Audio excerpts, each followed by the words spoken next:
Hapa nimeongeza SF6 gas kwenye X-ray head.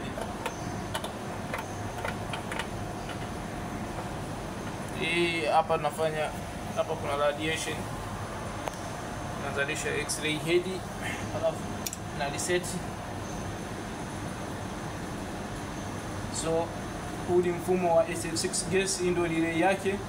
Endapo SF6 gas ikipungua 0.16, relay inatakiwa itoe signal kwamba SF6 gas ipo below the level.